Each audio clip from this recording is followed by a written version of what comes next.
لوگوں نے بولا آئیے بات چیت کرتے ہیں. آپ لوگوں کو پتا تھا کہ ٹی او آرز کیا ہوں گے پی ٹی آئی کے. وہ پہلے دن سے کہہ رہے ہیں کہ فارم 47 کی حکومت جائے, فارم 45 کی بیسس کے اوپر جو ریزلٹس آئے تھے وہ ریزلٹس کی بنیاد کے اوپر حکومت, ہمیں ہمارا مینڈیٹ دیا جائے. وہ کہہ رہے تھے کہ ہمارے جو سیاست کے تناظر کے اندر جن کو قید کیا گیا ان کو نکالا جائے. یہ سارے ان کے پہلے سے ڈیمانڈز تھیں, لیکن آپ لوگ بار بار کہہ رہے تھے آئیے گفتگو کیجئے, بیٹھیے, میز پہ معاملات حل ہوں گے, عمران خان صاحب کے کیسز کے حوالے سے بھی بات کریں گے, لیکن پہلے میز پر آئیں بات کریں. اچھا, اب ایک دم سے جب محمود اچکزئی صاحب آپ کی طرف بات کرنے آئے ہیں تو آپ کہہ رہے ہیں کیسے بات ہو سکتی ہے, کیا ان کا موقف وہی ہے, ہم سے کیا بات کریں گے؟ تو یہ تو پہلے سوچنا تھا نا آپ نے کہ کیا بات کریں گے کیا نہیں کریں گے. ان کا موقف تو کلیئر تھا ایز اپوزیشن. بسم اللہ الرحمن الرحیم. دیکھیں, تھینک یو فار انوائٹنگ. دیکھیں, جس کا بھی موقف, کوئی بھی موقف ہو, پالیٹکس میں, سیاست میں آپ کو there is always a room for negotiation, there is always a room for talks, and there is always a room to engage. لیکن جہاں ملک دشمن سٹانس ہو, جہاں جلاؤ گھیراؤ کی سٹانس ہو, جہاں پاکستان کو جلانے کا سٹانس ہو, جہاں پاکستان کو کمزور کرنے کا سٹانس ہو, وہاں بیٹھ کے بات کرنا تھوڑا مشکل ہو جاتی ہے. دیکھیں, آپ یا تو یہ نہیں ہو سکتا کہ آپ محب وطن ہو, آپ پاکستان کو چاہتے ہو, اور آپ پاکستان کے خلاف تقریریں کرو, پاکستان کے اداروں کے خلاف تقریریں کرو, پاکستان کو کمزور کرنے کی تقریریں کرو. یہ ڈیول پالیسی جو ہے اس کے اوپر بیٹھ کے نیگوسیشن نہیں ہو سکتی.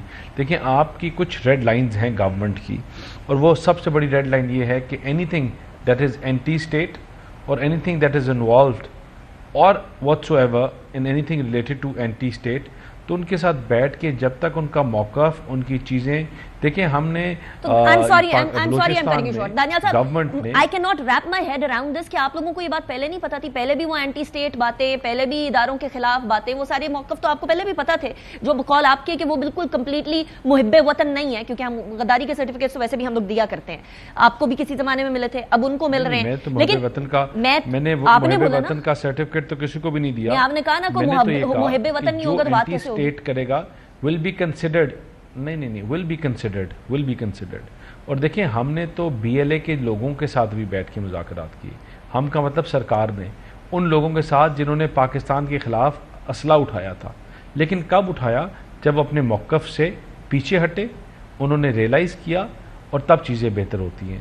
دیکھیں, یہ نہیں ہو سکتا کہ آپ اینٹی اسٹیٹ سٹیٹمنٹس اور چیزیں دیتے رہیں. اور آپ انویٹیشن دے رہی تھی تو وہ ifs and buts کے ساتھ دے رہی تھی, کیونکہ اس ٹائم پر ifs and buts والی کوئی بات نہیں ہوئی تھی. بس دانیال, اس ٹائم پر یہ تھا کہ آئیے بات کریں, ہم سارے معاملات حل کر سکتے ہیں. حکومت تو آج بھی کہتی ہے آئیے بات کریں, ہم سارے معاملات کو سیٹ کرتے ہیں, ٹھیک کرتے ہیں. اور ان میں سے سب سے پہلا معاملات ہے ہی یہ کہ اپنی جو آپ کا سٹانس ہے وہ غلط ہے. You need to back off on your stance. The government is still ready to talk on all these things because the government, ہم نے جو اپنا رول, ہمارا جو رول ہے وہ کسی کو ٹوسٹ کرنے کا نہیں ہے, ہمارا کسی کو ٹائٹ کرنے کا نہیں ہے, کسی کو کوئی نقصان پہنچانے کا نہیں ہے. ہماری تو جماعت کی, اور ہماری جب بھی ہم اقتدار میں رہے, ہماری کوشش ہوئی کہ پولیٹیکل پارٹیز کے لوگوں کو ساتھ لے کے چلایا جائے, اور ہم آگے بھی یہی کوشش کریں گے کہ ساتھ لے کے چلایا جائے, ان کو انگیج کیا جائے, اور ان پازیٹیو نوٹس انگیج کیا جائے. عجیب بات یہ ہے, ان کے ساتھ ہوم ورک کی چیزیں ایکسچینج کیے جائیں, اور ان کو بتایا جائے کہ یہ سٹانس جو ہے that is very difficult for us to but دونوں طرف سے جو ایک سٹانس سامنے لیا گیا تھا اس کے اندر کچھ ٹویسٹ اینڈ ٹرن ضرور نظر آ رہا ہے. آپ اس کو یو ٹرن کہہ لیں یا بیکنگ آف کہہ لیں, لیکن نامے ڈوگے صاحب ایک اور طرف بات ہو رہی تھی, اور وہ تھی مولانا فضل الرحمان صاحب سے. بات چیت کافی آگے نکل گئی تھی تحریک کی, لیکن وہ بات چیت کے ساتھ ہی حکومت نے بات کرنا شروع کر دی ہے. Where do those dialogues stand? مولانا فضل الرحمان صاحب کے ساتھ جو گفتگو چل رہی تھی وہ ابھی کدھر سٹینڈ کر رہی ہے؟ کیا وہ پی ٹی آئی کی طرف ہے یا پھر وہ حکومت کی طرف جاتے ہوئے نظر آ رہے ہیں؟